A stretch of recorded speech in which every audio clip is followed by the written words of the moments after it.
Puji Tuhan. Selamat malam Bapak Ibu saudara yang kasih dalam Tuhan. Senang berjumpa saudara malam hari ini. Haleluya, puji Tuhan untuk bagikan berkat dan firman Allah. Buka kitab kita sama-sama. Kita mau lihat 1 Timotius pasal 6 ayat 1 sampai ayat yang ke-10. Hari ini saya mau bicara tentang cukup. Sama-sama bilang sama saya, cukup. Doa Bapa kami mengajar kepada kita, berikan kepada kami pada hari ini makanan kami yang apa? Secukupnya. Tetapi Yohanes 10 ayat 10 bilang, aku datang untuk memberi domba-dombaku apa? Hidup, dan hidup berkelimpahan. Jadi sebetulnya hidup Kristen itu cukup atau kelimpahan? Karena seperti anggota DPR yang mau menolak atau menerima BBM saja. Saking ragunya ada fraksi yang bilang tidak menolak, tidak menerima, memahami. Iya, itu keahlian orang Indonesia memang. Cari jalan tengah dari semuanya, ya kan? Saudara yang kasih dalam Tuhan, dalam doa Bapa kami, kita berdoa, berikan kami pada hari ini makanan kami apa? Secukupnya. Tetapi dalam Yohanes 10 ayat 10 Yesus bilang, aku datang aku. Ini yang namanya nggak cukup tuh ini. Kadang kalau dia mati, dia nyala dan mati tergantung mau dia. Ini sebetulnya Mike Kristen bukan sini. Saya khawatir dia bukan Kristen nih. Belum dibaptis. Mengganggu ketentraman umat beragama jadi dia. Ya. Nah, saudara yang kasih dalam Tuhan, tapi dalam Yohanes 10 ayat 10 Yesus bilang, aku datang untuk memberi domba-dombaku hidup dan hidup apa? Berkelimpahan. Sekarang menurut saudara, jangan dipengaruhi oleh ekstrim manapun. Menurut saudara, sebetulnya kita akan hidup cukup atau berkelimpahan? Iya. Saya menjadi pendeta yang paling bodoh yang pernah ada di muka bumi. Itu pertanyaan itu buat apa ditanyakan? Semua pasti akan memilih berkelimpahan. Kenapa? Karena kita tidak mau hidup cukup.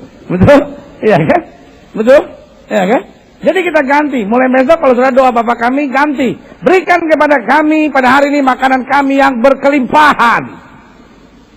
Jadi sebetulnya Tuhan beri cukup atau berkelimpahan?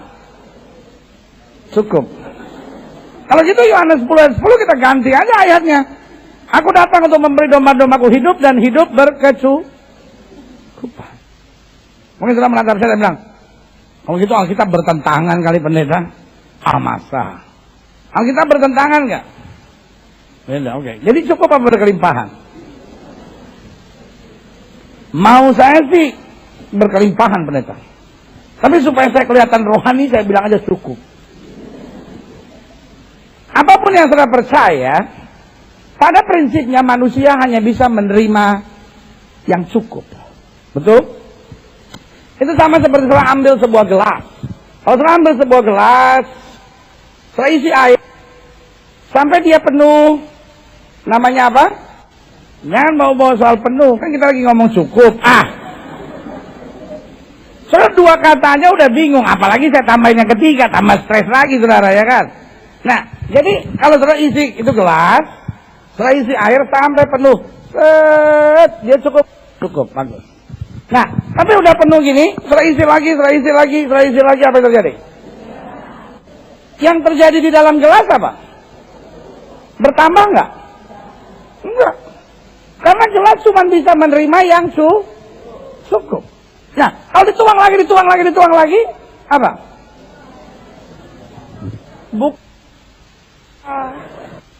Gelasnya jatuh, prak, tumpah. Soalnya dulu waktu sekolah bahasa Indonesianya dapat berapa sih? Tumpah. Kalau udah malam gini pendeta cepat emosi nih. Soalnya biasanya saya terlambat, nih saya nggak terlambat, jadi cepat emosi. Saya pikir saudara orang baik-baik. Saya kadang-kadang kalau terlambat rasa berdosa sekali. Nggak tahu saya datang duluan. Banyak sudah terlambat. Dosa besar. Baru ketahuan kalau kita terlambat suruh natap saya sampai. Kadang saya juga mau. Kalau pendeta terlambat, itu karena memang dia menunggu hadirat Tuhan datang. Kalau jemaat terlambat, males. Enak aja pendeta, ya kan? Saudara yang kasih dalam Tuhan. Jadi yang saya mau jelaskan buat saudara, air di gelas ini apa yang terjadi tetap Tetap cukup. Kalau mau tambahin gimana pun, airnya tetap apa cukup. Loh, tapi kan dia jadi berkelimpahan sekarang pendeta. Jadi fair. Maka dia sekarang sudah tambah lagi dan dia jadi apa? Jadi berlimpah. Itu bahasa yang lebih bagus. Luber itu bahasa Betawi. Jadi kalau berlimpah itu kata-kata kita keluar dari mulut. Tapi kalau luber kata-kata kita keluar dari bacot. Nah itu dia.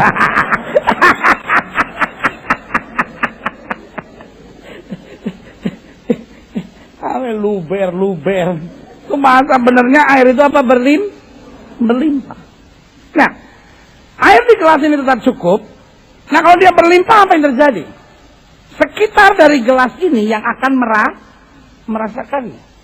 Tahukah saudara bahwa Tuhan gak puas cuma memberkati hidup saudara? Mau supaya hidup saudara jadi berkat. Amin. Tuhan gak puas cuma buat sesuatu yang terbaik buat hidup saudara. Tapi Tuhan mau supaya hidup saudara menjadi yang terbaik bagi orang lain. Ya kan? Bukan hanya Tuhan mau berikan kepada saudara sebagai suami untuk mendapat yang terbaik, tapi supaya suami jadi menjadi suami yang terbaik. Istri menatap saudara dan berkata, sayang, kalau bukan karena engkau sebagai suamiku, aku merasa hidup ini tak berarti. Tetapi engkau adalah suami segala-galanya buat aku. Sama saudara, apa? Suami suka geeran orangnya. Tuhan bukan hanya mau berikan kepada saudara sebagai istri untuk mendapat yang terbaik dari Tuhan. Tapi saudara, Tuhan ingin buat saudara sebagai istri yang terbaik. Amin. Sehingga suami menatap saudara dan berkata, hasilkan penduduk di Indonesia ini wanita lebih banyak. Tapi yang seperti kamu, hanya kamu satu-satunya di muka bumi ini. Istri bilang, Pak mau pingsan dulu ya. Cari tempat, ya kan. Saudara yang kasih dalam Tuhan, itu yang saya bilang bahwa kalau saudara tanya sama saya, jadi Alkitab bertentangan? No. Iya kan? Tapi kenapa ada cukup, ada berkelimpahan? Karena memang Tuhan mau berkati hidup kita, untuk hidup kita, untuk hidup kita. Tuhan mau berkati apa? Cukup. Amin. Tetapi dalam kapasitas kita menerima cukup, Allah mau berkati kita berkelimpahan. Supaya hidup kita dapat orang lain nikmati. Amin. Orang lain lihat hidup saudara dan berkata, sungguh ada sesuatu yang luar biasa. Kadang-kala untuk kita ngadepin masalah bisa kuat aja, itu udah pas-pasan. Apalagi nguatin orang. Kita aja udah, ya ampun Tuhan, bisa keluar dari masalah aja, udah mujizat. Lu jangan ngomong-ngomong soal masalah, gue udah cukup stres sama diri gue sendiri ya. Lu jangan nambahin, daripada gue mati berdiri di sini ya kan. Tapi Tuhan mau kasih saudara kekuatan yang cukup, tapi juga berkelimpahan buat saudara, sampai bukan hanya saudara kuat untuk diri saudara sendiri, saudara dapat menguatkan orang lain. Amin.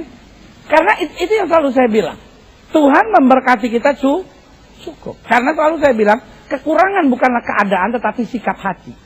Saya ulangi sekali lagi, kekurangan bukanlah keadaan tetapi apa? Sikap hati. Sampai di sini sudah ngerti mau saya? Iya kan? Saya ambil contoh sederhana. Waktu orang pacaran, rasanya orang yang dia cintai ini tidak pernah punya kekurangan. Saya mau tanya sama ibu-ibu, Bu, ibu waktu dulu waktu pacaran dulu, Bu, ibu pendiam nggak? Kan enggak dong, dari dulu juga memang udah bawel. Tapi orang kalau pacaran, itu ketika yang wanitanya bawel tuh, bayangin dari jam 7 sampai jam 2 pagi, ngomong nggak pakai titik, nggak pakai koma, nggak ada, pakai masa resesnya ada langsung. Tanggapan kekasih saudara yang pria bilang apa? Itu yang saya bangga dari dia. Dia tidak pernah kehabisan kata-kata.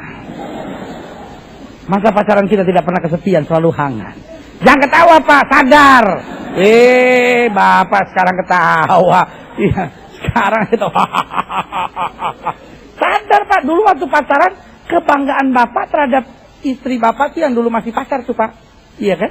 Itu tuh kebanggaannya karena dia tidak pernah kehabisan kata-kata.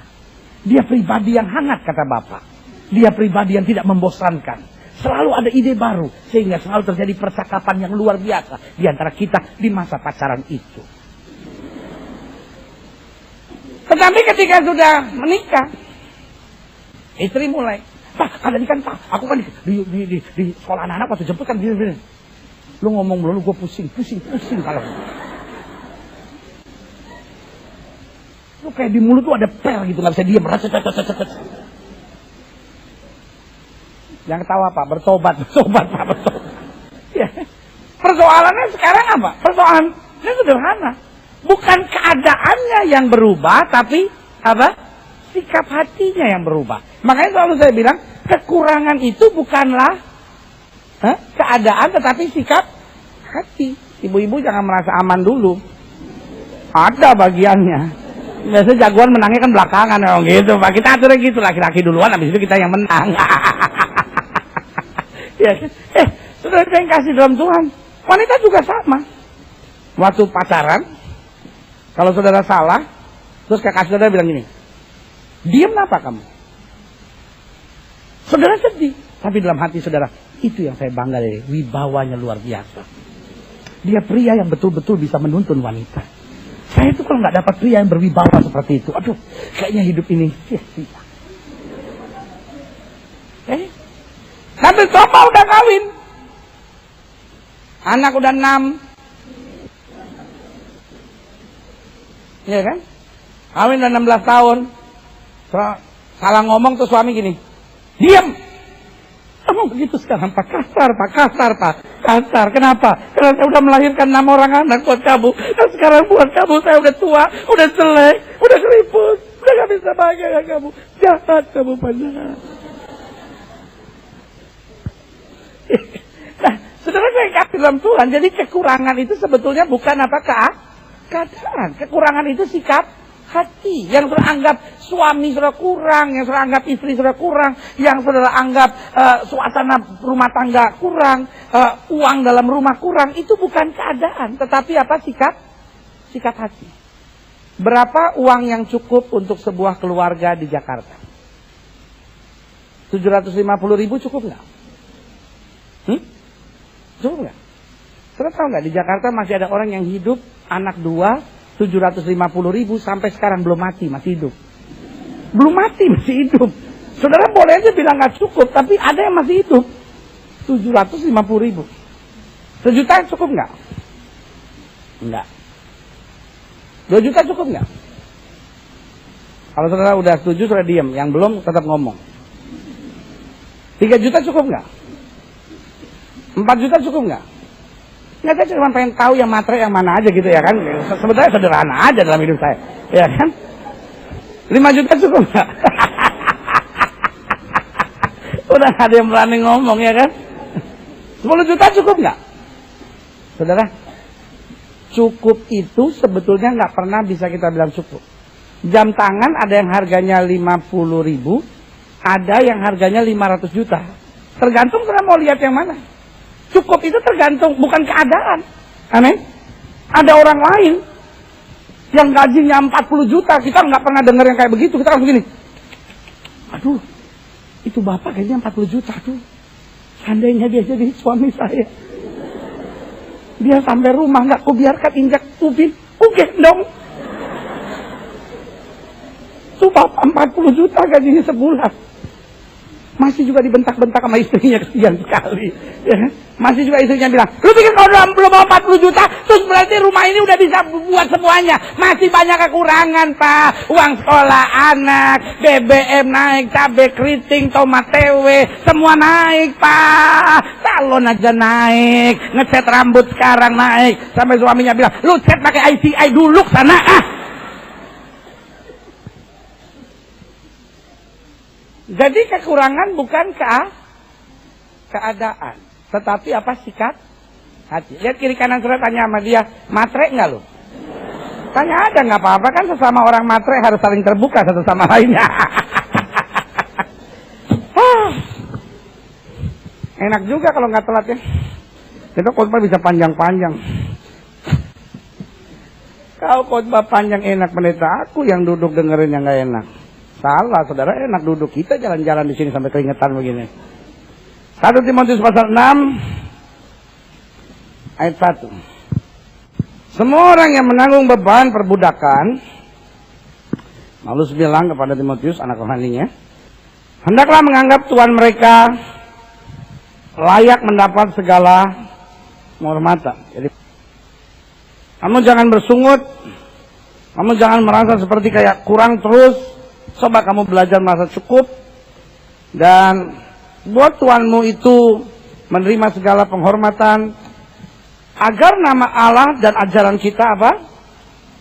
Jangan dihujat orang. Ayat yang kedua. Jika Tuhan mereka seorang percaya, janganlah ia kurang disegani karena bersaudara dalam Kristus. Melainkan hendaklah ia dilayani mereka dengan lebih baik lagi, karena Tuhan yang menerima berkat pelayanan mereka ialah apa? Saudara yang percaya dan yang kekasih. Ajarkanlah dan nasihatkanlah semuanya ini. Jika seorang mengajarkan ajaran lain dan tidak menurut perkataan sehat, yakni perkataan Tuhan kita Yesus Kristus, dan tidak menurut ajaran yang sesuai dengan ibadah kita, ia adalah seorang yang belaga tahu. Lihat kiri kanan saudara, tanya, kamu sok tahu? Ia adalah seorang yang belaga tahu, padahal tidak tahu apa-apa. Dunia ini ada banyak orang sok tahu. Penyakitnya ialah mencari-cari soal. Saya senang istilah ini. Bersilat kata, coba itu. Kata disilat-silat. Yang menyebabkan apa? Dengki, sidra, fitnah, curiga, percekcokan antara orang-orang yang tidak lagi berpikiran sehat, dan yang kehilangan kebenaran, yang mengira ibadah itu adalah suatu sumber keuntungan. Memang dikatakan apa? Ibadah itu kalau disertai rasa cukup, dikatakan apa? Memberi keuntungan yang besar. Alkitab bilang ibadah kalau disertai dengan apa? Rasa cukup akan memberikan apa? Keuntungan yang besar. Dengan lain kata, ada banyak orang beribadah tapi nggak dapat hasil apa-apa. Dia beribadah, tapi dia bingung sendiri. Kok saya datang beribadah, kok saya nggak terima mujizat? Orang lain bersaksi kankernya disembuhkan, miumnya hilang, lalu tumornya hilang. Kok saya panu aja nggak sembuh-sembuh? Nah, kalau kita mulai bingung, kenapa kok saya ibadah kok sepertinya nggak ada breakthrough, nggak ada sebuah terobosan, nggak ada sesuatu yang baik. Orang lain bercerita bagaimana setelah masuk dalam ibadah, akhirnya rumah tangganya dipulihkan, kebiasaan-kebiasaan buruknya mulai diangkat, sifat-sifat karakternya mulai berubah, mujizat demi mujizat mulai terjadi, pekerjaannya mulai tambah maju, berkat-berkat secara ekonomi mulai semakin luar biasa. Sementara saya bilang, saya masuk keluar gereja, tetapi terus tetap stres. Saya nggak lihat something good, nggak lihat sesuatu yang baik mulai terjadi. Nah, kalau saya kasih dalam Tuhan, sebagian kita mulai berkata, ya mungkin orang lain ada yang dapat berkat-berkat tertentu kali, ada yang ditakdirkan memang terima mujizat, tapi kalau saya lain kali modelnya berkat Tuhan dalam hidup saya. Karena saya kasih dalam Tuhan, saya terlalu percaya berjumpa dengan Kristus pasti mendatangkan perubahan. Amin. Saya terus nangkap ikan sepanjang malam, gak dapat apa-apa. Waktu dia ketemu Yesus, Alkitab berkata dia tangkap begitu banyak ikan sampai perahunya hampir tenggelam. Amin. Iya kan? Bartimeus setiap hari cuma duduk di sana meminta sedekah. Pak, kasihan Pak, saya orang nggak punya Pak, saya hanya pengemis buta Pak, saudara-saudara juga nggak ada yang kasihan sama saya Pak, orang tua udah mati Pak, nenek satu-satunya kemarin diseruduk anjing Pak, ya kan? Ini cuma orang yang minta belas kasihan orang. Tetapi saya mau jelaskan buat saudara, waktu dia berjumpa dengan Kristus, sesuatu yang dahsyat terjadi. Matanya melihat lagi, dia melompat bersuka cita karena kuasa Tuhan mengerjakan mujizat baginya. Berikan tepuk tangan yang meriah buat Tuhan. Amin. Perjumpaan dengan Kristus selalu menghasilkan sesuatu yang baik. Iya kan? Tetapi Alkitab bilang bahwa ibadah itu kalau disertai rasa cukup mendatangkan apa? Keuntungan yang besar. Nah, kalau saya ibadah dan ibadah nggak ada sebuah terobosan, nggak ada sesuatu yang berubah. Saya cuman tadinya saya nggak aktif gereja, sekarang saya aktif gereja. Tadinya saya nggak punya teman orang Kristen, sekarang punya teman orang Kristen. Tadinya kalau saya ngomongin orang paling artis, sekarang kalau saya ngomongin orang pendeta, ya kan? Udah belum sini kan? Cuman kalau orang Kristen kalau ngomongin orang pendahuluannya beda. Doain ya, nah gitu. Iya. Orang dunia kan langsung tuh. Lu udah tahu belum? Itu. Lu udah tahu belum? Nah, kalau orang Kristen kan beda. Doain ya. Lu udah tahu belum? Kan ini begini. Iya. Lu nggak lihat kemarin di gereja dia diem aja. Tuh kenapa tuh? Itu tuh lakinya dibawa. Iya. Lakinya hombreng. Aduh. Turut berduka cita. Saudara saya yang kasih dalam Tuhan, itu yang saya mau ingatkan buat saudara. Ya kan? Akhirnya kita bingung sendiri. Kok saya jadi Kristen kok nggak ada perubahan yang dahsyat? Orang juga lihat hidup saudara capek.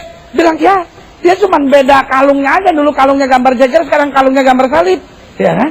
Tetapi hidupnya memang nggak berubah-berubah.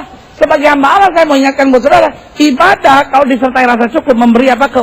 Keuntungan. Ada perubahan, ada berkat, ada mujizat, ada hal yang baik yang kita terima. Amin. Kita lihat selanjutnya. Dikatakan apa? Sebab, dikatakan apa? Kita tidak membawa suatu apa ke dalam dunia, dan kita pun tidak membawa apa-apa keluar. Asal ada makanan dan pakaian, dikatakan apa? Cukuplah. Tetapi mereka yang apa? Ingin kaya terjatuh ke dalam apa? Pencobaan. Orang Kristen boleh kaya nggak? Orang Kristen boleh kaya nggak? Bukan cuma boleh, orang Kristen itu adalah orang kaya. Sama-sama bilang sama saya orang kaya. Ya, rumah sudah kontrakan bocor, it's okay. Ya kan? Sampai orang masuk rumah sudah bingung. Di atas sofa ada ember. Di ruang tamu ada ember, di meja makan ada ember. Ya kan? Sampai orang bilang, kok di rumah lu? Di mana-mana ada ember. Aduh, gue suka banget ngelihatnya. Aduh, gue seneng banget ngelihat. Palu kan kalau bilang bocor semalam, enggak. Bilangnya, aduh, gue kalau lihat guci-guci tuh kayak, aduh tempat jin. Tapi kalau ember tuh kayaknya mantap gitu modelnya tuh, lihat bundar. Saudara, saudara menantang saya dan bilang, pendeta, rumah saya kontrakan, pendeta, it's okay. And so what? Ya kan? Jawaban saya cuma sederhana, orang Kristen adalah orang kaya. Amin. Kenapa? Kenapa? Karena kita punya rumah di surga. Rumah yang sekarang ini cuma kemah. Cuma kemah. Cuma kemah. Ya kan? Pernah nggak saudara lihat orang camping bawa-bawa spring bed? Itu mah bukan camping, minggat, saudara. Cuma kemah. Walaupun bocor, saya bilang gini, aduh kemahnya udah lumayan begini. Apalagi nantinya. Amin. Itu kan sama seperti cerita yang saya pernah cerita sama saudara, orang Manado mati itu. Orang Manado itu mati. Sebelum mati dia pesan sama dia punya istri. Tapi kan namanya opa-opa kan udah tua. Ngomong juga udah nggak jelas. Dia bilang sama istrinya begini, sayang, kalau saya mati pakaiin kemeja, maksudnya gitu. Nah, orang Manado itu kadang-kadang kan bilang kemeja itu di kampung-kampung bilangnya baju tak buka di muka. Maksudnya baju tak buka di muka. Ya kan? Kalau kaos kan nggak terbuka di muka, masuk dari atas, ya kan? Jadi bilang kemeja, jadi sayang nanti kalau saya mati, tolong dikasih pakai baju tak buka di muka, pakai kemeja. Tapi si opa kan udah apa tuh namanya? Udah gigi so habis. Jadi dia bilang, nanti kalau ini nanti nganet nolong ini kasih tamu anak-anak. Nanti mengenai Tuhan, ini memakai manjun mungang. Mana dia mau bilang pakai baju tak buka di muka, tapi si oma sopongo. Maksudnya oma udah, orang Betawi bilang bolot. Oma sopongo, oma so susah mengerti. Bolot. Tahu kan bolot? Ngomong apa? Cerita apa ya? Bener, 2 hari kemudian opa mati, oma menangis. Oma menangis, anak-anak bilang, Mam, ada pesan terakhir dari opa sebelum mati, karena karena mama selalu sama-sama. Ada pesan dari papa sebelum mati. Terus kan oma sopongo, so agak sedikit lagi kan ya. Tiba-tiba dia iya kan tuh. Ini oma anak menhan ingin pakai baju pramuka. Rupanya oma salah dengar. Oma dengar pakai baju pramuka. Jadi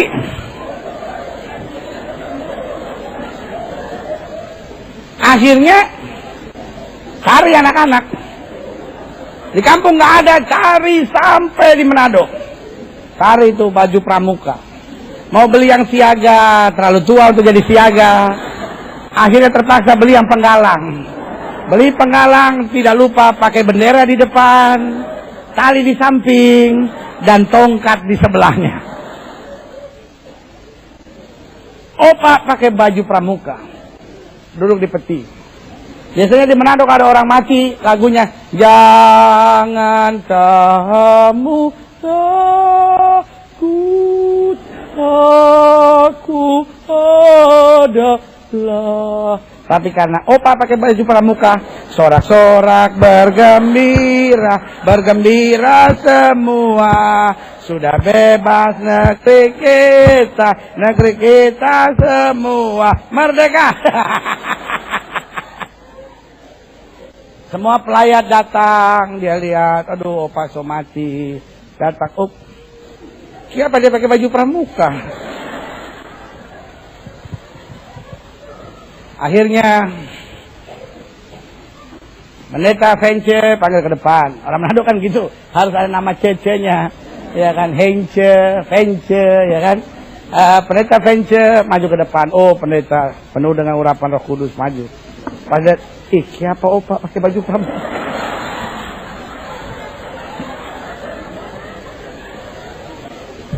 Berdiri tepat di kepala. Pendeta gak tahan. Mau ketawa takut dosa. Nggak mau ketawa. Opa pakai baju pramuka. Ya kan. Pasalnya dia mau begini.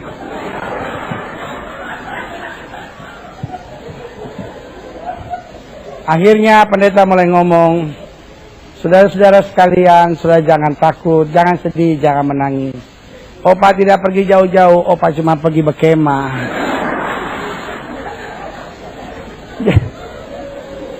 Aduh, makanya saudara kalau mau pesan terakhir yang jelas. Kalau enggak baju tabuka di muka tinggal jadi pakai baju pramuka. Saudara, Paulus bilang hidup kita ini apa? Sementara. Kita kaya kenapa? Kita punya rumah di sorga. Amin. Kenapa kita kaya? Kita tidak pernah sendiri. Kemanapun kita pergi ada yang kawal. Amin. Dan bukan hanya itu, apapun yang kita perlukan. Kata Alkitab, tepat pada waktunya Bapa sediakan pada kita yang percaya. Keluar dari sini walaupun sedang nunggu bajai, ingat orang kaya nunggu bajai. Emang dosa naik bajai? Tidak. Orang naik bajai itu jarang penyumbatan di jantung. Karena bergerak terus kan. Jarang tersumbat. Semua tak kocok. Makanya saya sarankan saudara-saudara, aduh, banyak orang terlalu banyak naik Mercy sama naik BMW. Ya kan? Tenang kan? Sumbat semua. Makanya saya kalau lihat orang nyanyi begini saya tahu dia naik apa ke sini. Ya kan? Kalau dia nyanyi begini, datang ke hadirat bajai pasti bajai. Kalau dari berangkat udah pemanasan. Tapi ada orang yang nyanyinya udah minta ampun. Datang ke hadirat. Seluruh lagu cuma 4 kali ketemu begini. Datang ke hadirat Tuhan dengan senyum dan muka yang gembira. Itu pasti kalau nggak naik Mercy BMW itu. Ada lagi yang sementara nyanyi udah nggak pakai tepuk lagi, cuma begini ya. Jaguar.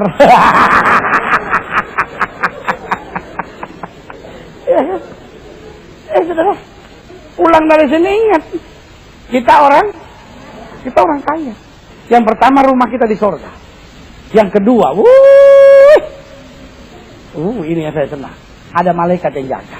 Amin. Dan yang ketiga, apapun yang kita perlukan, tepat pada waktunya, Bapak sediakan yang terbaik buat anak-anaknya. Mereka tepuk tangan ya mereka. Sama-sama bilang sama saya orang kaya. Haleluya.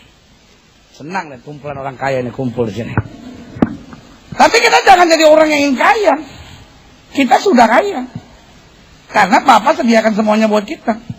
Mereka yang ingin kaya artinya fokusnya udah nggak Tuhan lagi, cuma kaya, jatuh ke dalam pencobaan, ke dalam jerat, ke dalam berbagai nafsu yang hampa, dan yang mencelakakan, yang menenggelamkan manusia ke dalam apa? Keruntuhan dan kebinasaan.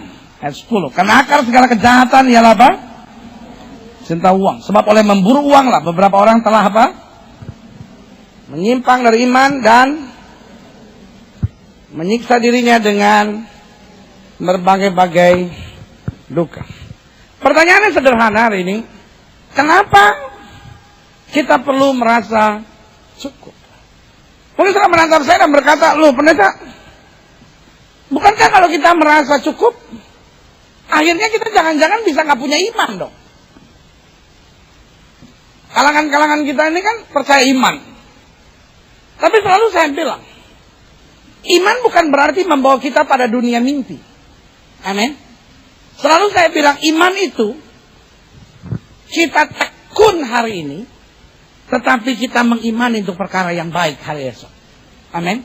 Iman itu bukan natap ke atas, jalan terus, kesandung batu, duak jatuh. Ya Tuhan, jatuh. No. Kita harus belajar merasa cukup. Amin. Nah, kenapa kita perlu merasa cukup? Ada beberapa hal yang saya mau bagi buat saudara. Yang pertama, coba saudara lihat Amsal 25 ayat 16. Kalau engkau mendapat madu, dikatakan apa?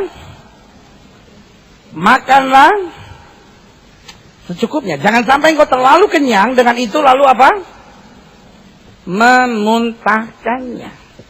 Berarti yang pertama saya pelajari, seorang perlu merasa cukup agar tidak menyia-nyiakan kemurahan Allah.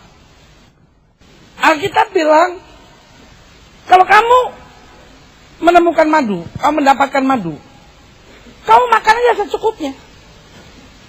Karena kalau tidak, akhirnya kamu akan memuntahkannya. Nah, hidup Kristen diajarkan kepada kita sederhana. Kita mulai belajar cukup. Karena kalau kita belajar merasa cukup, kita akan makin cinta sama Tuhan. Amin. Tetapi kalau kita mulai nggak bisa merasa cukup, akhirnya kita mulai merasa bahwa Tuhan saya itu nggak baik. Kenapa Tuhan kasih suami yang kayak begitu? Kasar. Loh, padahal istri seperti saudara memang perlu suami yang kasar. Kalau suami sudah nggak kasar begitu, sudah jajah seenaknya. Suami udah kasar aja sudah bikin sampai stres. Sampai suami kalau berdiri di lantai atas dia bilang gini, lompat jangan. Lompat jangan. Jangan ketawa bu, sadar. Suami udah rambutnya sampai rontok satu-satu, stres dia sama ibu. Sudah mungkin menantang saya bilang, suami cuma baru rambut rontok. Saya gigi udah mulai rontok pendeta. Banyak makan coklat tuh sih. Saudara yang kasih dalam Tuhan itu yang saya mau bilang.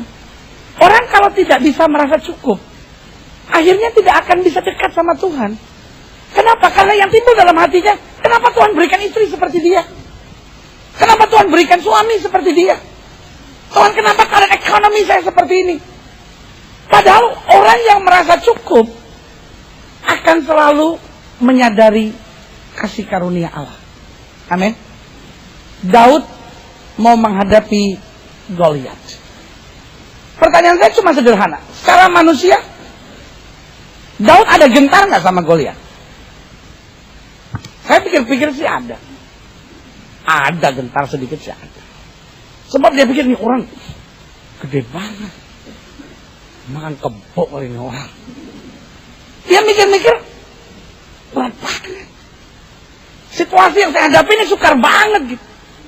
Nah, waktu dia bisa meyakinkan Saul, tiba-tiba apa yang terjadi? Saul buka baju perangnya.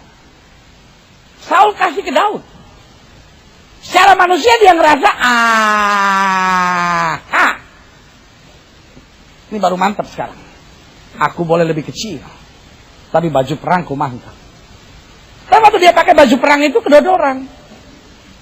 Ya, gede banget. Jalan aja susah, apalagi mau perang. Akhirnya dia buka. Pertanyaan saya sederhana. Pada hari itu dia merasa kurang nggak?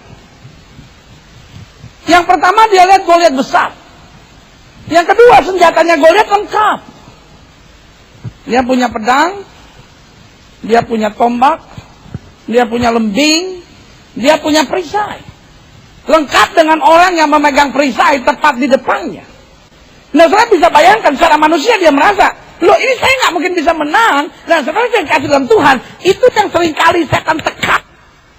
Setan ahli sekali dalam tanda petik. Setan ahli sekali dalam mulai mengintimidasi hidup kita sambil kita merasa saya nggak mungkin get through, saya nggak mungkin akan bisa lewati persoalan ini, saya nggak mungkin bisa lebih maju. Situasi yang saya hadapi membutuhkan dana besar, situasi yang saya hadapi membutuhkan kekuatan besar, membutuhkan hal-hal ini yang lebih besar, sehingga kita mulai terintimidasi oleh iblis sampai kita berpikir, no, saya nggak cukup, saya nggak bisa, saya kurang. Saudara yang kasih dalam Tuhan, Daud berdiri di depan Goliat dan sekarang merasa secara badan saya kurang, secara pengalaman saya kurang, secara latihan saya kurang, secara persenjataan saya kurang. Tapi dia berdiri teguh di depan Goliat dan dia mulai bilang, engkau boleh mendatangi aku dengan pedang, tombak dan lembing, tapi aku datangi engkau dengan nama Tuhan semesta alam. Dengan lain kata, dia mau ingatkan dirinya sendiri, Tuhan itu cukup bagi saya. Berikan tepuk tangan yang meriah buat Tuhan.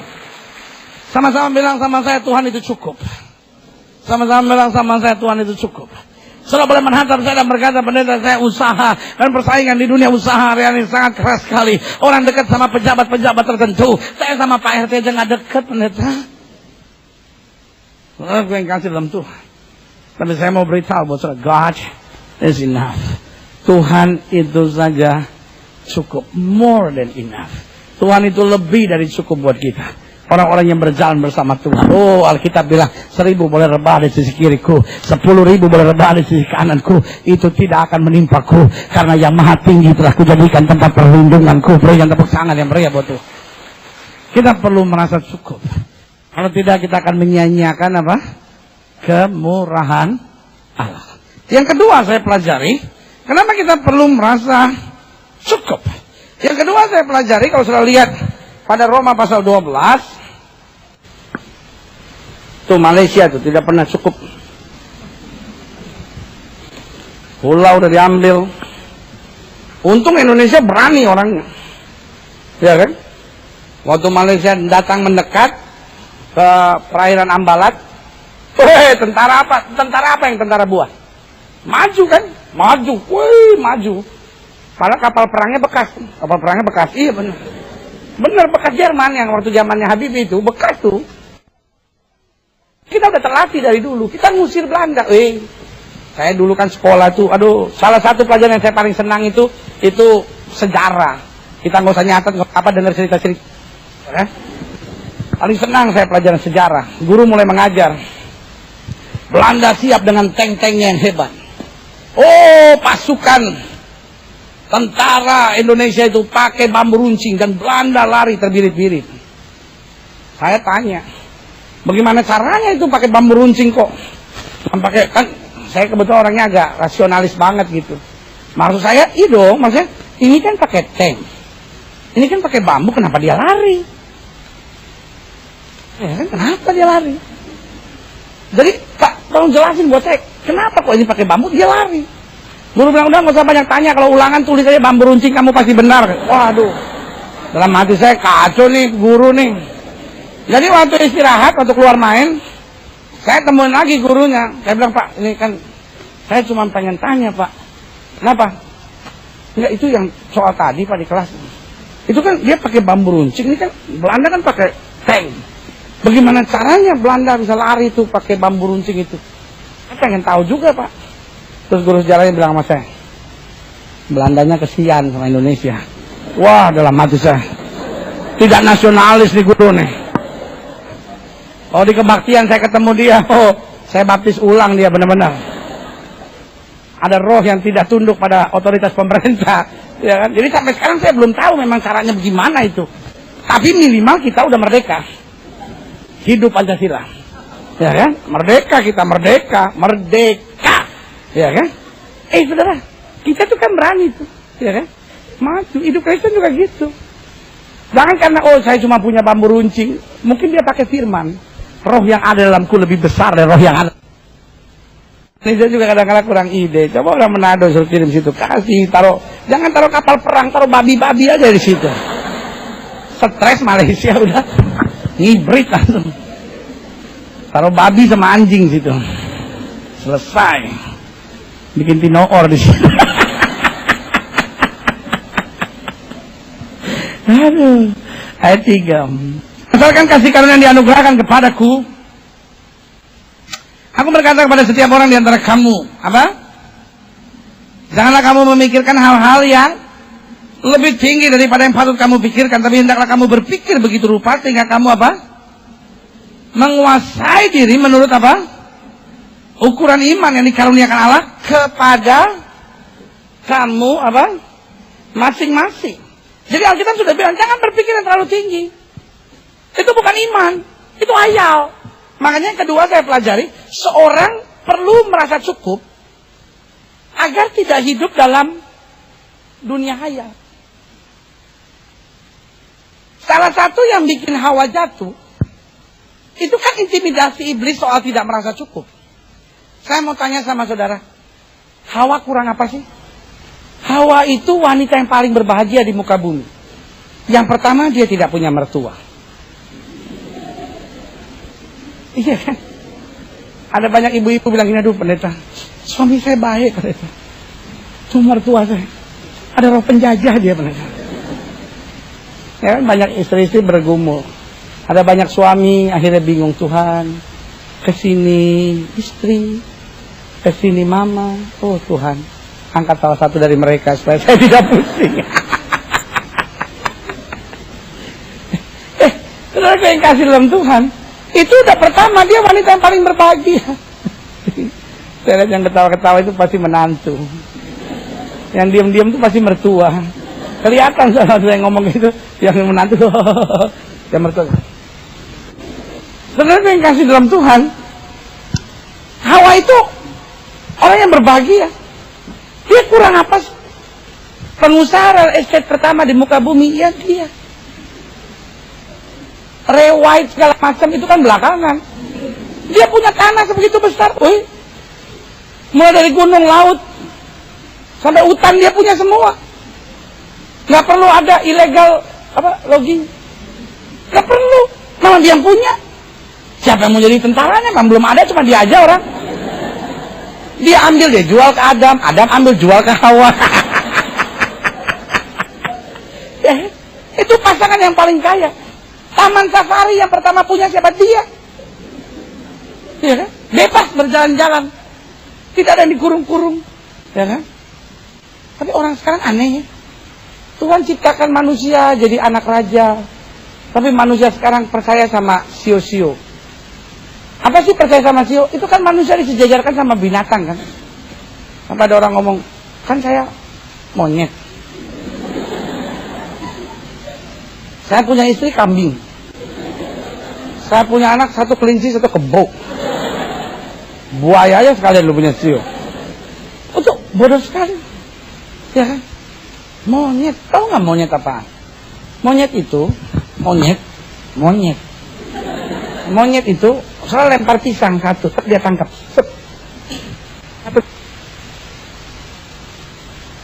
Nah, kalau udah kasih satu, habis makan kenyang dia udah nggak mau lagi. Monyet enggak, lempar satu, dia tangkap. Ya kan? Lempar satu, dia tangkap lagi. Lempar lagi, tangkap pakai kaki, lempar lagi, satu lagi, gitu kan? Lempar lagi, dia bilang nggak cukup. Enggak, monyet enggak. Lempar lagi, kayak gini. Lempar lagi, lempar lagi, ya kan? Terakhir udah nggak dilempar, dia lihat temennya ada, diambil lagi. Itu monyet. Ya kan? Ada banyak bapak-bapak juga gitu. Udah punya istri, lihat ada yang bagus, ambil lagi. Nah, monyet. Jangan ketawa Pak, jangan ketawa. Sadar. Nah ibu-ibu ada yang ketawa, istrinya, suaminya monyet. Tapi jangan bilang-bilang loh. Jangan pulang dari sini. Gilbert tadi khotbah ya, bilang lu monyet. Jangan. Saya lagi bilang kan manusia sionya kan binatang. Jangan percaya begitu-begituan, apa sih? Ya kan? Jadi pengusaha real estate pertama di muka bumi, ya itu. Adam sama Hawa itu. Pengusaha pemancingan pertama, mereka. Ya, mereka mau mancing berhari-hari. Mulai dari Laut Banda sampai Laut Arafuru sampai Zimbabwe sana boleh dia mancing. Ya. Coba kurang apa mereka? Datang setan. Dia bilang hau. Hawa maksudnya kan, hau. Lu lihat buah itu, mantap sekali. Iya kan? Apa yang terjadi? Nih, mau datang nih si Om Tan ini. Setan ya, mana bang? Hau. Kembang lihat itu buah mantap sekali. Ada apa udah? Tuhan bilang nggak boleh, raba juga nggak boleh. Hei, jangan salah. Kalau kamu makan, kamu akan jadi seperti Allah. Sebetulnya yang iblis main dengan apa? Daya hayal kan? Betul? Mau intimidasi Hawa ini supaya bermain dengan apa daya hayalnya. Loh, dia it's enough. Faktanya dia udah cukup, dia nggak kekurangan apa-apa kok. Ya kan? Tetapi kan saya udah bilang intimidasi iblis salah satunya membuat saudara merasa suami saya kurang. Tapi duda sebelah rumah lebih mantap. Ya kan? Istri bapak kurang pak. Pakai daster, ya kan? Roll rambut. Yang tengah warna-warni, yang samping kiri kanan warna-warni, tengah kabel telepon. Karena suami-suami ribut aja istrinya, pakai daster. Emang mau pakai apa sih? Kalau mau istri saudara di rumah pakai stocking, terus sasak rambut tinggi, pakai hat tinggi. Tidur begitu, malaikatnya kaget, ya ilah. Salah alamat nih tante. Soalnya bukan daster istri bapak yang keliru pak. Your heart, hati bapak persoalannya itu. Ya kan? Bapak juga kalau perempuan pakai daster juga pak. La ilaha illallah. Kalau daster istri bapak enak buat bapak, cuman malu aja bapak pakai daster keluar. Tapi pikir, apa kabar?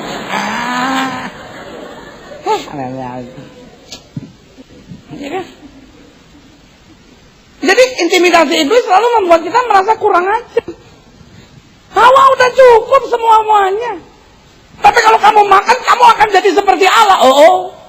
Yang diserang adalah apa? Daya imajinasinya, daya khayalnya. Sampai ada banyak orang hidup hari-hari ini dalam dunia khayal. Seandainya saya nggak punya anak seperti dia, mungkin hidup saya lebih bahagia. Seandainya saya nggak punya orang tua seperti dia, hidup saya lebih bahagia. Seandainya istri saya ganti, mungkin hidup saya lebih bahagia. Lu pikir handphone, ya kan? Udah nggak cocok model yang baru, ganti gitu ya kan? Kan mulainya dari situ. Dan saudara yang kasih dalam Tuhan, jawaban saya cuma sederhana. Kita perlu merasa cukup. Supaya apa? Supaya kita nggak hidup dalam dunia hayal. Dunia ini bukan Firdaus. Tantangan pasti ada, kekurangan pasti ada. Tetapi ketika kita merasa cukup, kita akan kuat menghadapi segala perkara. Berikan tepuk tangan yang meriah buat Tuhan. Amin. Yang pertama apa tadi kita belajar? Seorang perlu merasa cukup agar tidak apa? Menyia-nyiakan kemurahan Allah. Yang kedua, seorang perlu merasa cukup agar tidak hidup dalam apa? Dunia hayal.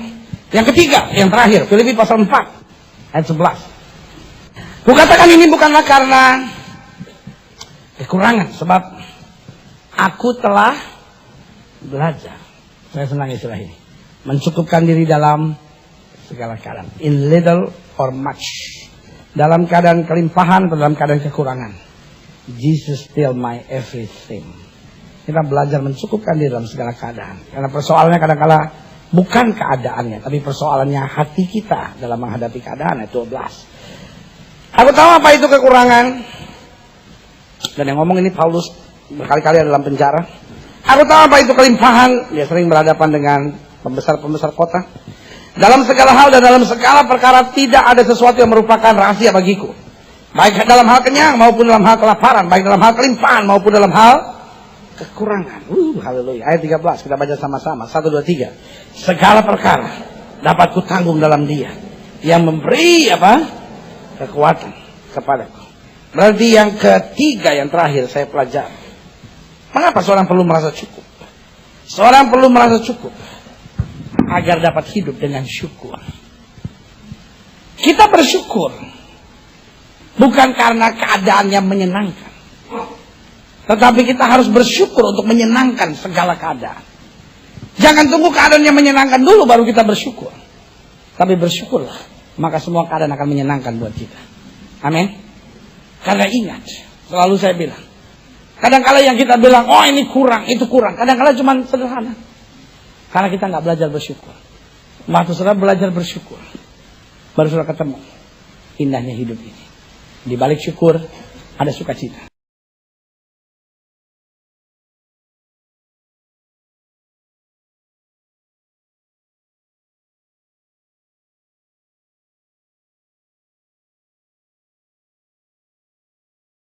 Maka beli yang penggalang.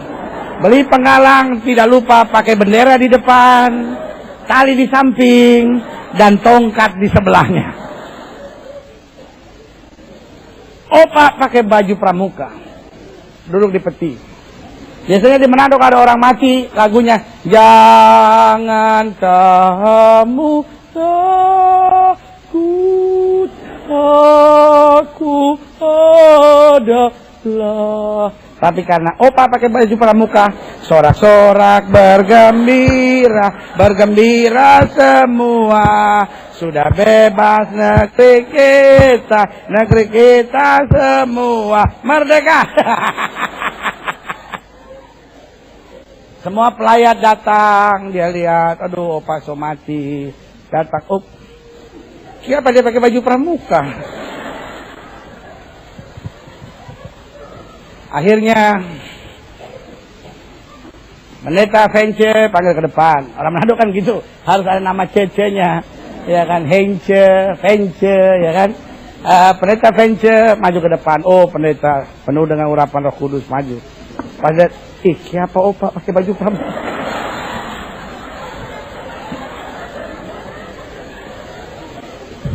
Berdiri tepat di kepala. Pendeta gak tahan. Mau ketawa takut dosa, nggak mau ketawa. Opa pakai baju pramuka, ya kan? Pasalnya dia mau begini.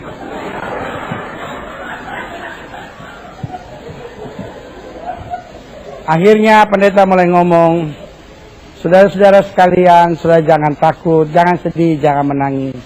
Opa tidak pergi jauh-jauh, opa cuma pergi berkemah.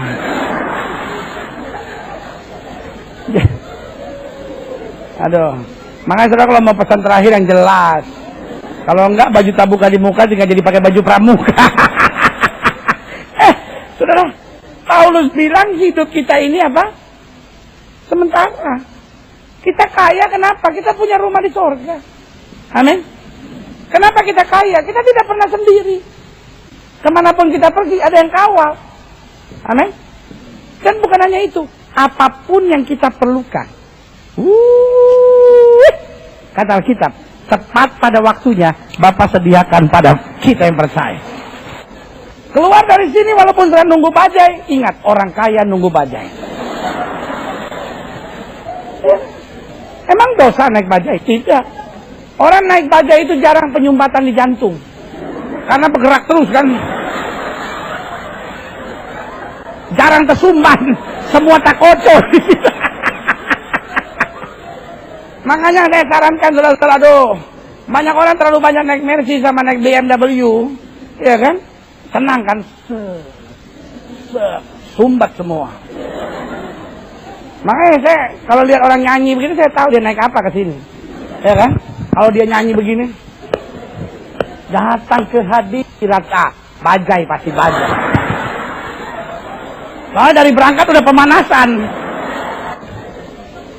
Tapi ada orang yang nyanyinya udah minta ampun. Datang ke hadirat. Seluruh lagu cuma 4 kali ketemu begini.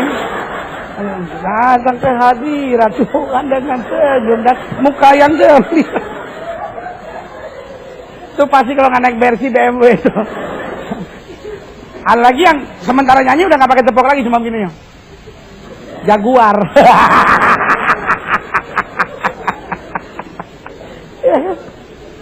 Saudara, pulang dari sini ingat, kita orang kaya. Yang pertama rumah kita di surga. Yang kedua, ini yang saya senang. Ada malaikat yang jaga. Amin. Dan yang ketiga, apapun yang kita perlukan, tepat pada waktunya, Bapak sediakan yang terbaik buat anak-anaknya. Mereka tepuk tangan ya mereka. Sama-sama bilang sama saya orang kaya. Haleluya. Senang dan kumpulan orang kaya ini kumpul di sini. Tapi kita jangan jadi orang yang ingin kaya. Kita sudah kaya. Karena Bapak sediakan semuanya buat kita. Mereka yang ingin kaya artinya fokusnya udah nggak Tuhan lagi, cuma kaya, jatuh ke dalam pencobaan, ke dalam jerat, ke dalam berbagai nafsu yang hampa, yang mencelakakan, yang menenggelamkan manusia ke dalam apa? Keruntuhan dan kebinasaan. Ayat 10. Karena akar segala kejahatan ialah apa? Cinta uang. Sebab oleh memburu uang lah beberapa orang telah apa? Menyimpang dari iman dan menyiksa dirinya dengan berbagai-bagai duka. Pertanyaannya sederhana hari ini. Kenapa kita perlu merasa cukup? Mungkin saudara menatap saya dan berkata, loh pendeta, bukankah kalau kita merasa cukup, akhirnya kita jangan-jangan bisa nggak punya iman dong? Kalangan-kalangan kita ini kan percaya iman. Tapi selalu saya bilang, iman bukan berarti membawa kita pada dunia mimpi. Amin. Selalu saya bilang iman itu kita tekun hari ini, tetapi kita mengimani untuk perkara yang baik hari esok. Amin. Iman itu bukan natap ke atas, jalan terus, kesandung batu, duak jatuh. Ya Tuhan, jatuh. No. Kita harus belajar merasa cukup. Amin. Nah, kenapa kita perlu merasa cukup? Ada beberapa hal yang saya mau bagi buat saudara. Yang pertama, coba saudara lihat Amsal 25 ayat 16. Kalau engkau mendapat madu, dikatakan apa? Makanlah secukupnya. Jangan sampai engkau terlalu kenyang, dengan itu lalu apa? Memuntahkannya. Berarti yang pertama saya pelajari, seorang perlu merasa cukup agar tidak menyia-nyiakan kemurahan Allah. Alkitab bilang, kalau kamu menemukan madu, kamu mendapatkan madu, kamu makan aja secukupnya. Karena kalau tidak, akhirnya kamu akan memuntahkannya. Nah, hidup Kristen diajarkan kepada kita sederhana, kita mulai belajar cukup. Karena kalau kita belajar merasa cukup, kita akan makin cinta sama Tuhan. Amin. Tetapi kalau kita mulai nggak bisa merasa cukup, akhirnya kita mulai merasa bahwa Tuhan saya itu nggak baik. Kenapa Tuhan kasih suami yang kayak begitu? Kasar. Loh, padahal istri seperti saudara memang perlu suami yang kasar. Kalau suami sudah nggak kasar begitu, sudah jajah seenaknya. Suami udah kasar aja sudah bikin sampai stres. Sampai suami kalau berdiri di lantai atas dia bilang ini, lompat jangan. Lompat jangan. Jangan ketawa bu, sadar. Suami udah rambutnya sampai rontok satu-satu, stres dia sama ibu. Udah mungkin menantang saya bilang, suami cuma baru rambut rontok. Saya gigi udah mulai rontok pendeta. Banyak makan coklat tuh sih. Saudara yang kasih dalam Tuhan itu yang saya mau bilang. Orang kalau tidak bisa merasa cukup, akhirnya tidak akan bisa dekat sama Tuhan. Kenapa? Karena yang timbul dalam hatinya, kenapa Tuhan berikan istri seperti dia? Kenapa Tuhan berikan suami seperti dia? Tuhan, kenapa keadaan ekonomi saya seperti ini? Penyakitnya ialah mencari-cari soal. Saya senang istilah ini. Bersilat kata, coba itu. Kata disilat-silat. Yang menyebabkan apa? Dengki, sidra, fitnah, curiga, percekcokan antara orang-orang yang tidak lagi berpikiran sehat, dan yang kehilangan kebenaran, yang mengira ibadah itu adalah suatu sumber keuntungan. Memang dikatakan apa? Ibadah itu kalau disertai rasa cukup, dikatakan apa? Memberi keuntungan yang besar. Alkitab bilang, ibadah kalau disertai dengan apa? Rasa cukup akan memberikan apa? Keuntungan yang besar. Dengan lain kata, ada banyak orang beribadah tapi nggak dapat hasil apa-apa. Dia beribadah, tapi dia bingung sendiri. Kok saya datang beribadah, kok saya nggak terima mujizat? Orang lain bersaksi kankernya disembuhkan, miumnya hilang, lalu tumornya hilang. Kok saya panu aja nggak sembuh-sembuh? Nah, kalau kita mulai bingung, kenapa kok saya ibadah kok sepertinya nggak ada nggak ada breakthrough, nggak ada sebuah terobosan, nggak ada sesuatu yang baik. Orang lain bercerita bagaimana setelah masuk dalam ibadah, akhirnya rumah tangganya dipulihkan, kebiasaan-kebiasaan buruknya mulai diangkat, sifat-sifat karakternya mulai berubah, mujizat demi mujizat mulai terjadi, pekerjaannya mulai tambah maju, berkat-berkat secara ekonomi mulai semakin luar biasa. Sementara saudara bilang, saya masuk keluar gereja, tetapi terus tetap stres. Saya nggak lihat something good, nggak lihat sesuatu yang baik mulai terjadi. Nah, saudara yang kasih dalam Tuhan, sebagian kita mulai berkata, ya mungkin orang lain ada yang dapat berkat-berkat tertentu kali, ada yang ditakdirkan memang terima mujizat, tapi kalau saya lain kali modelnya berkat Tuhan dalam hidup saya. Saudara yang kasih dalam Tuhan, saya terlalu percaya berjumpa dengan Kristus pasti mendatangkan perubahan. Amin. Saya terus nangkap ikan sepanjang malam, gak dapat apa-apa. Waktu dia ketemu Yesus, Alkitab berkata dia tangkap begitu banyak ikan sampai perahunya hampir tenggelam. Amin. Iya kan? Bartimeus setiap hari cuma duduk di sana meminta sedekah. Pak, kasihan Pak, saya orang nggak punya Pak, saya hanya pengemis buta Pak. Saudara-saudara juga nggak ada yang kasihan sama saya Pak. Orang tua udah mati Pak. Nenek satu-satunya kemarin diseruduk anjing Pak, ya kan? Ini cuma orang yang minta belas kasihan orang. Tetapi saya mau jelaskan buat saudara, waktu dia berjumpa dengan Kristus, sesuatu yang dahsyat terjadi. Matanya melihat lagi, dia melompat bersuka cita karena kuasa Tuhan mengerjakan mujizat baginya. Berikan tepuk tangan yang meriah buat Tuhan. Amin. Perjumpaan dengan Kristus selalu menghasilkan sesuatu yang baik. Iya kan? Tetapi Alkitab bilang bahwa ibadah itu kalau disertai rasa cukup mendatangkan keuntungan yang besar. Nah, kalau saya ibadah dan ibadah nggak ada sebuah terobosan, nggak ada sesuatu yang berubah. Saya cuman tadinya saya nggak aktif gereja, sekarang saya aktif gereja. Tadinya saya nggak punya teman orang Kristen, sekarang punya teman orang Kristen. Tadinya kalau saya ngomongin orang paling artis, sekarang kalau saya ngomongin orang pendeta, ya kan? Udah belum sini kan? Cuman kalau orang Kristen kalau ngomongin orang pendahuluannya beda. Doain ya, nah gitu. Iya. Orang dunia kan langsung tuh, lu udah tahu belum? Lu udah tahu belum? Nah, kalau orang Kristen kan beda. Doain ya, lu udah tahu belum? Kan ini begini. Iya, lu nggak lihat kemarin di gereja dia diem aja. Tuh kenapa tuh? Itu tuh lakinya dibawa. Iya, lakinya hombreng. aduh, turut berduka cita. Saudara yang kasih dalam Tuhan, itu yang saya mau ingatkan buat saudara. Ya kan? Akhirnya kita bingung sendiri. Kok saya jadi Kristen kok nggak ada perubahan yang dahsyat? Orang juga lihat hidup saudara capek. Bilang ya, dia cuma beda kalungnya aja. Dulu kalungnya gambar jajar, sekarang kalungnya gambar salib. Ya kan? Tetapi hidupnya emang nggak berubah-berubah. Sebagai hamba Allah saya mau ingatkan buat saudara. Ibadah kalau disertai rasa cukup memberi keuntungan. Ada perubahan, ada berkat, ada mujizat. Ada hal yang baik yang kita terima. Amin. Kita lihat selanjutnya. Dikatakan apa? Sebab dikatakan apa? Kita tidak membawa sesuatu apa ke dalam dunia dan kita pun tidak membawa apa-apa keluar. Asal ada makanan dan pakaian, dikatakan apa? Cukuplah. Tetapi mereka yang apa? Ingin kaya terjatuh ke dalam apa? Pencobaan. Orang Kristen boleh kaya nggak? Orang Kristen boleh kaya nggak? Bukan cuma boleh, orang Kristen itu adalah orang kaya. Sama-sama bilang sama saya orang kaya. Ya, rumah sudah kontrakan bocor, it's okay. Ya kan? Sampai orang masuk rumah saya bingung. Di atas sofa ada ember. Di ruang tamu ada ember, di meja makan ada ember. Ya kan? Sampai orang bilang, kok di rumah lu?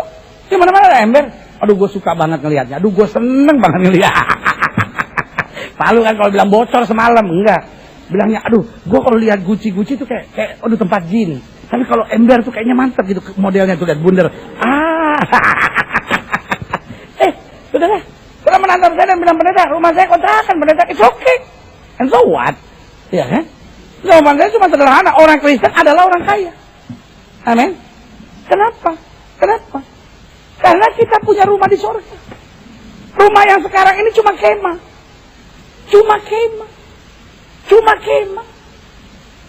Ya kan? Pernah nggak saudara lihat orang camping bawa spring bed? Itu mah bukan camping, minggat, saudara. Cuma kemah. Walaupun bocor, saya bilang gini, aduh kemahnya udah lumayan begini. Apalagi nantinya. Amin. Itu kan sama seperti cerita yang saya pernah cerita sama saudara, orang Manado mati itu. Orang Manado itu mati. Sebelum mati dia pesan sama dia punya istri. Tapi kan namanya opa-opa kan udah tua. Ngomong juga udah nggak jelas. Dia bilang sama istrinya begini, sayang, kalau saya mati pakein kemeja, maksudnya gitu. Nah orang Manado itu kadang-kadang kan bilang kemeja itu di kampung-kampung bilangnya baju tak buka di muka. Maksudnya baju tak buka di muka, ya kan? Kalau kaos kan nggak terbuka di muka, masuk dari atas, ya kan? Jadi bilang kemeja. Jadi sayang nanti kalau saya mati, tolong dikasih pakai baju tak buka di muka, pakai kemeja. Tapi si opa kan udah apa tuh namanya? Udah gigi so habis. Jadi dia bilang, nanti kalau ini nanti nganat nolong ini kasih tamu anak-anak nanti mengenai Tuhan ini memanggil mungan mungang. Mana dia mau bilang pakai baju tak buka di muka, tapi si oma sopongo, maksudnya oma udah orang Betawi bilang bolot. Oma sopongo, oma so susah mengerti, bolot, tahu kan bolot, ngomong apa, cerita apa ya? Bener, 2 hari kemudian opa mati, oma menangis. Anak-anak bilang, Mam, ada pesan terakhir dari opa sebelum mati, karena karena mama selalu sama-sama, ada pesan dari papa sebelum mati. Terus kan oma sopongo, so agak sedikit lagi kan ya. Tiba-tiba dia, iya kan tuh, ini oma anak menhan ini. Ingin pakai baju pramuka. Rupanya oma salah dengar. Oma dengar pakai baju pramuka. Jadi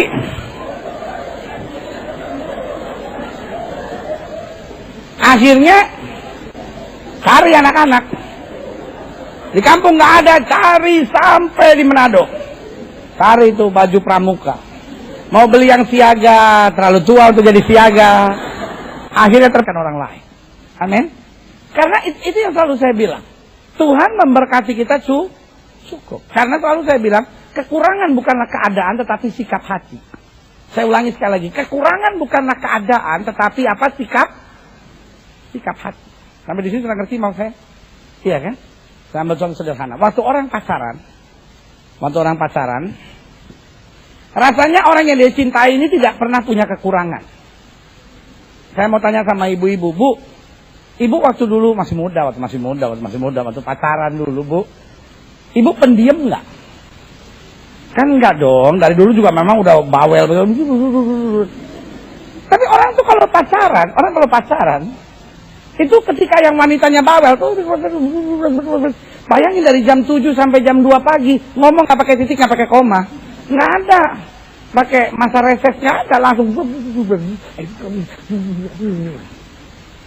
Tanggapan kekasih saudara yang pria bilang apa?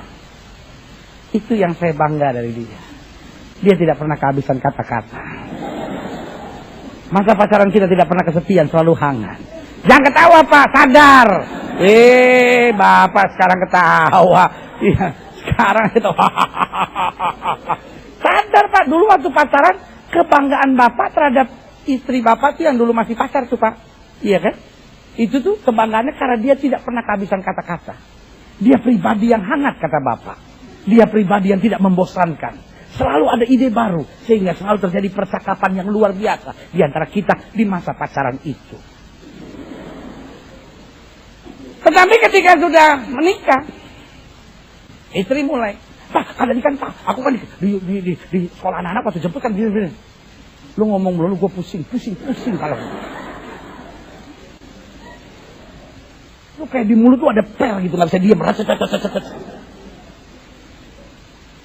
Yang ketawa Pak, bertobat Pak.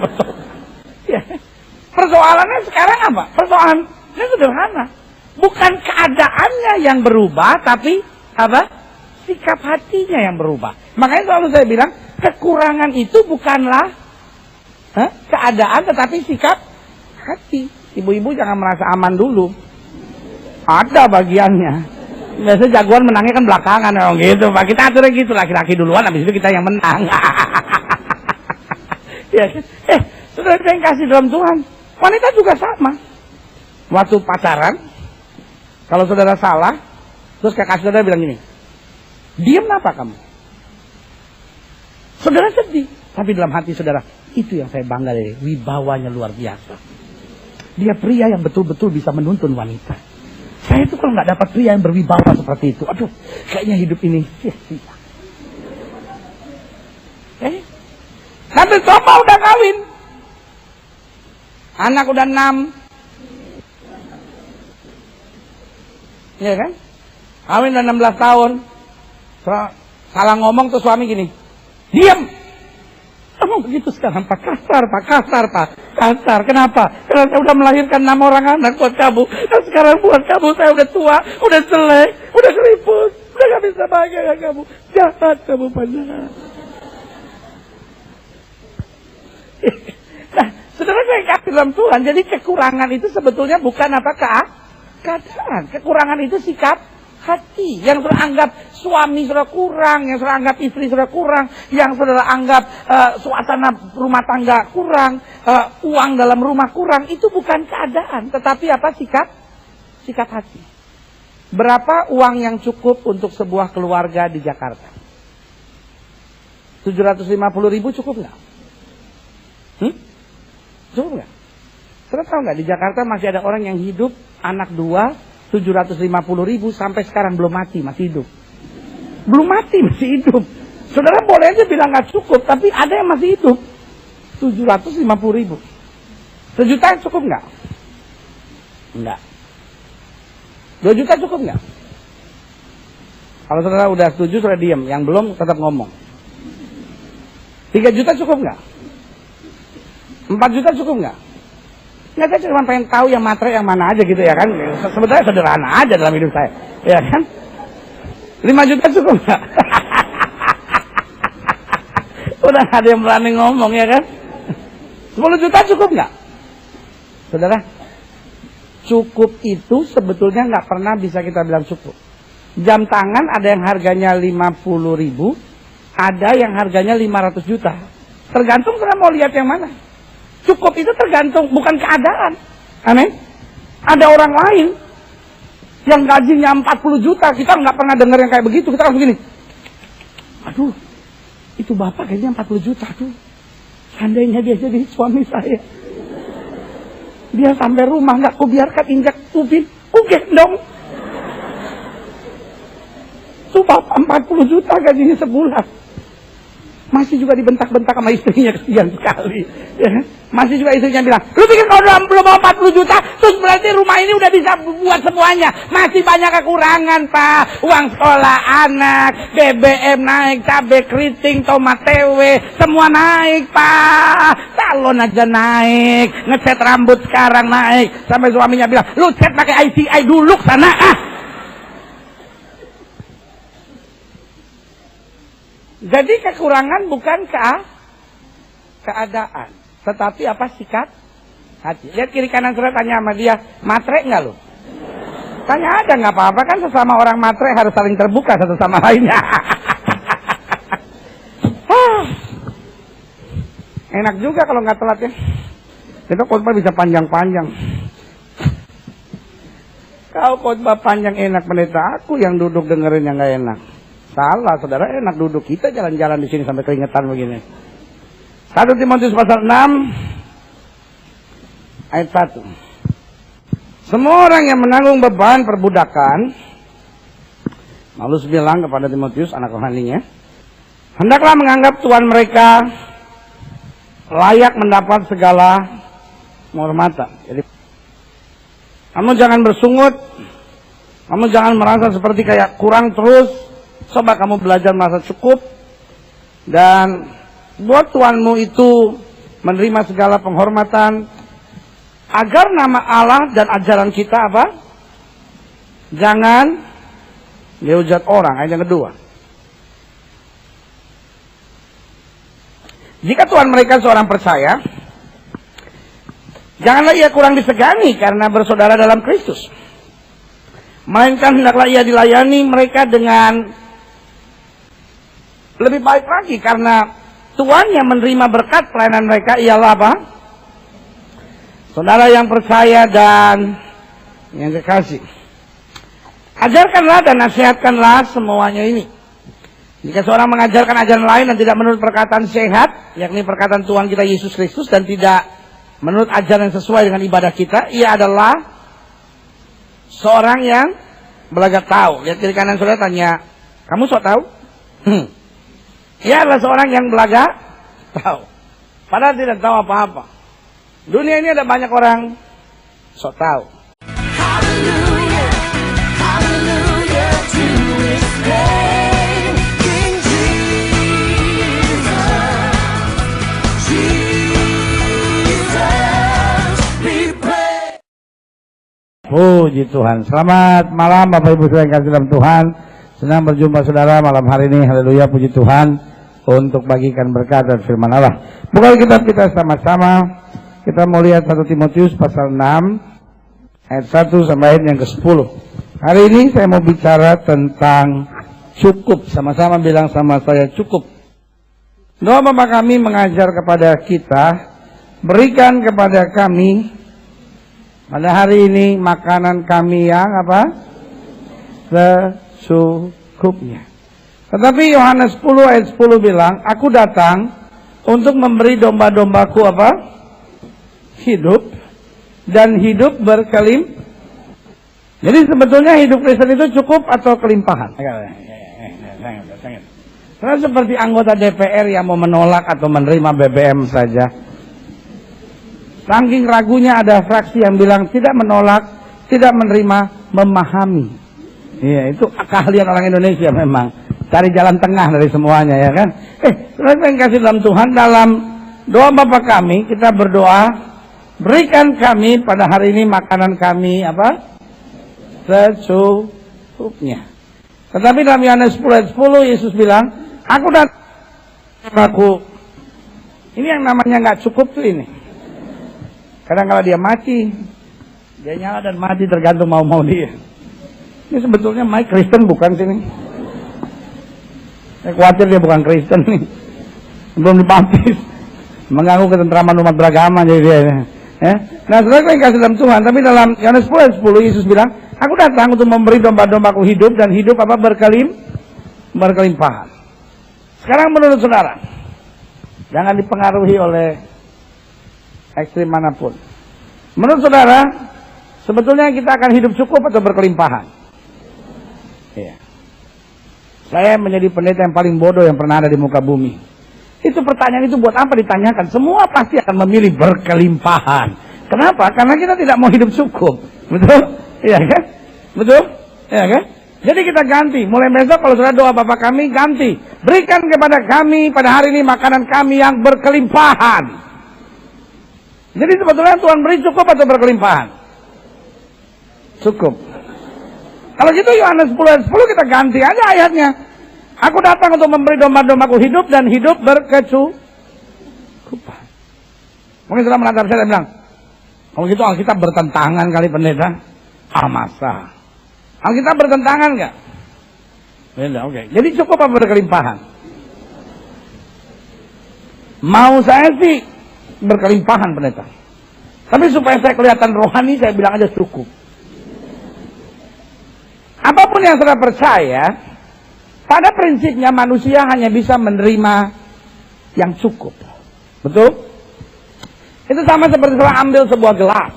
Kalau saudara ambil sebuah gelas, saudara isi air sampai dia penuh, namanya apa?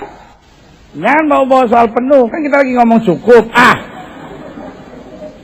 Saudara dua katanya udah bingung, apalagi saya tambahin yang ketiga, tambah stres lagi saudara, ya kan? Nah, jadi kalau saudara isi itu gelas, saudara isi air sampai penuh, dia cukup, bagus.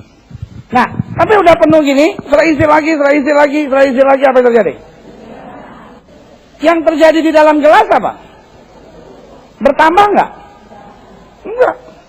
Karena gelas cuma bisa menerima yang cukup. Nah, kalau dituang lagi, apa?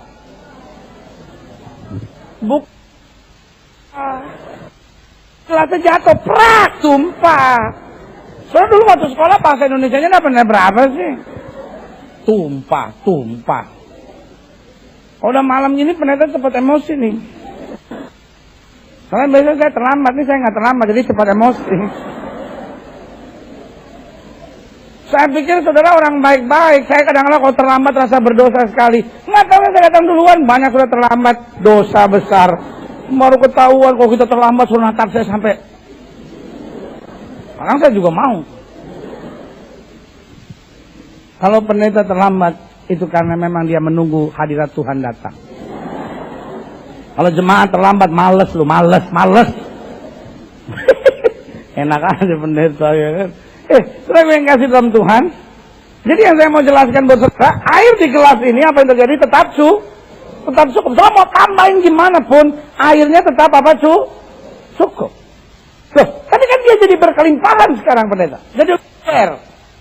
Maka dia sekarang sudah tambah lagi dan dia jadi apa? Jadi berlimpah. Itu bahasa yang lebih bagus. Luber itu bahasa Betawi.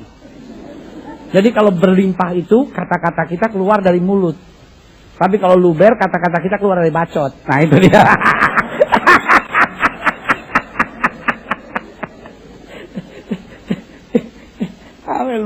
Luber. Itu bahasa benernya air itu apa? Berlimpah. Nah, air di gelas ini tetap cukup. Nah kalau dia berlimpah apa yang terjadi? Sekitar dari gelas ini yang akan merasakannya. Tahukah saudara bahwa Tuhan gak puas cuma memberkati hidup saudara? Mau supaya hidup saudara jadi berkat. Amin. Tuhan gak puas cuma buat sesuatu yang terbaik buat hidup saudara. Tapi Tuhan mau supaya hidup saudara menjadi yang terbaik bagi orang lain. Ya kan? Bukan hanya Tuhan mau berikan kepada saudara sebagai suami untuk mendapat yang terbaik, tapi supaya suami jadi menjadi suami yang terbaik. Istri menatap saudara dan berkata, sayang, kalau bukan karena engkau sebagai suamiku, aku merasa hidup ini tak berarti. Tetapi engkau adalah suami segala-galanya buat aku. Sama saudara, apa? Suami suka geeran orangnya. Tuhan bukan hanya mau berikan kepada saudara sebagai istri untuk mendapat yang terbaik dari Tuhan. Tapi saudara, Tuhan ingin buat saudara sebagai istri yang terbaik.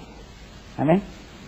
Sehingga suami menatap saudara dan berkata, hasil sensus penduduk di Indonesia ini wanita lebih banyak. Tapi yang seperti kamu, hanya kamu satu-satunya di muka bumi ini. Istri bilang, Pak mau pingsan dulu ya. Cari tempat, ya kan. Saudara yang kasih dalam Tuhan, itu yang saya bilang bahwa kalau saudara tanya sama saya, jadi Alkitab bertentangan? No. Iya kan? Tapi kenapa ada cukup, ada berkelimpahan? Karena memang Tuhan mau berkati hidup kita, untuk hidup kita. Tuhan mau berkati apa? Cukup. Amin. Tetapi dalam kapasitas kita menerima cukup, Allah mau berkati kita berkelimpahan. Supaya hidup kita dapat orang lain nikmati. Amin. Orang lain lihat hidup saudara dan berkata, sungguh ada sesuatu yang luar biasa. Kadang-kala untuk kita ngadepin masalah bisa kuat aja, itu udah pas-pasan. Apalagi nguatin orang. Kita aja udah, ya ampun Tuhan, bisa keluar dari masalah aja, udah mujizat. Lu jangan ngomong-ngomong soal masalah. Gue udah cukup stres sama diri gue sendiri ya.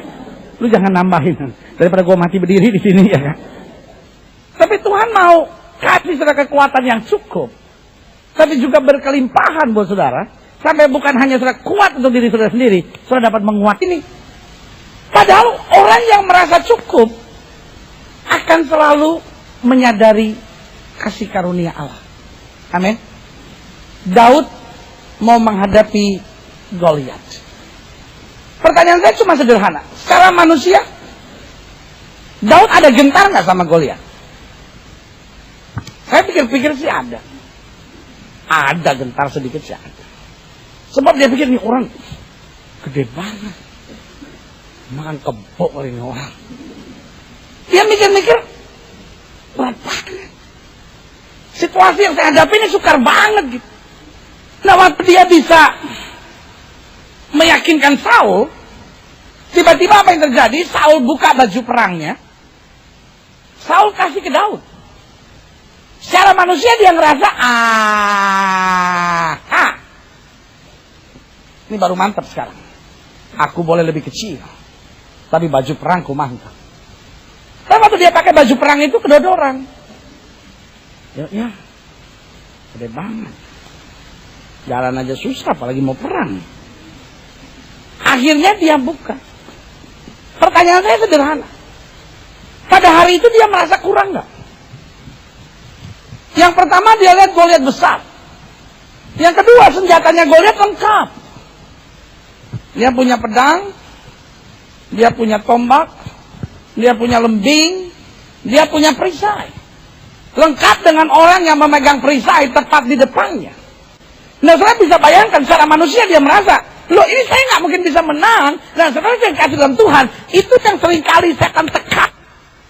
Setan ahli sekali dalam tanda petik, setan ahli sekali dalam mulai mengintimidasi hidup kita sambil kita merasa saya nggak mungkin get through, saya nggak mungkin akan bisa lewati persoalan ini, saya nggak mungkin bisa lebih maju. Situasi yang saya hadapi membutuhkan dana besar, situasi yang saya hadapi membutuhkan kekuatan besar, membutuhkan hal-hal ini yang lebih besar, sehingga kita mulai terintimidasi oleh iblis sampai kita berpikir, no, saya nggak cukup, saya nggak bisa, saya kurang. Saudara yang kasih dalam Tuhan, Daud berdiri di depan Goliat dan sekarang merasa secara badan saya kurang, secara pengalaman saya kurang, secara latihan saya kurang, secara persenjataan saya kurang. Tapi dia berdiri teguh di depan Goliat dan dia mulai bilang, engkau boleh mendatangi aku dengan pedang, tombak dan lembing, tapi aku datangi engkau dengan nama Tuhan semesta alam. Dengan lain kata, dia mau ingatkan dirinya sendiri, Tuhan itu cukup bagi saya. Berikan tepuk tangan yang meriah buat Tuhan. Sama-sama bilang sama saya, Tuhan itu cukup.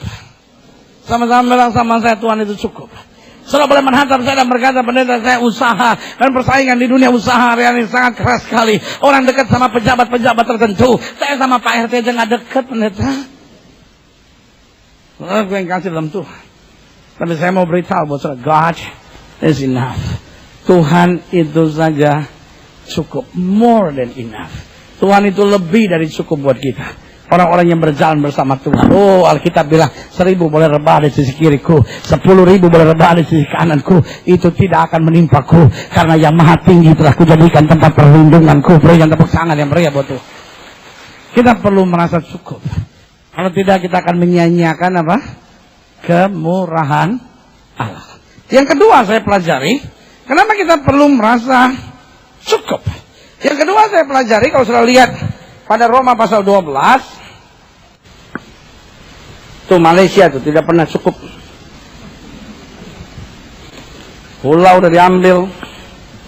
Untung Indonesia berani orangnya. Ya kan? Waktu Malaysia datang mendekat ke perairan Ambalat, tentara apa? Tentara apa yang tentara buat? Maju kan? Maju. Maju. Padahal kapal perangnya bekas. Kapal perangnya bekas. Iya benar. Benar, bekas Jerman yang waktu zamannya Habibie itu bekas tuh. Kita udah terlatih dari dulu. Kita ngusir Belanda. Saya dulu kan sekolah tuh, aduh, salah satu pelajaran yang saya paling senang itu sejarah. Kita nggak usah nyatet apa dengar cerita-cerita. Ya? Paling senang saya pelajaran sejarah. Guru mulai mengajar. Belanda siap dengan tank-tanknya yang hebat. Oh, pasukan tentara Indonesia itu pakai bambu runcing dan Belanda lari terbirit-birit. Saya tanya, bagaimana caranya itu pakai bambu runcing kok? Kan saya kebetulan orangnya agak rasionalis banget gitu. Maksud saya, maksudnya ini kan pakai tank, ini kan pakai bambu, kenapa dia lari? Ya kan, kenapa dia lari? Jadi Pak, tolong jelasin buat saya, kenapa kok ini pakai bambu dia lari? Guru bilang, udah nggak usah banyak tanya, kalau ulangan tulis aja bambu runcing kamu pasti benar. Waduh, dalam hati saya kacau nih guru nih. Jadi waktu istirahat, waktu keluar main, saya temuin lagi gurunya. Saya bilang, Pak, ini kan saya cuma pengen tanya, Pak, kenapa?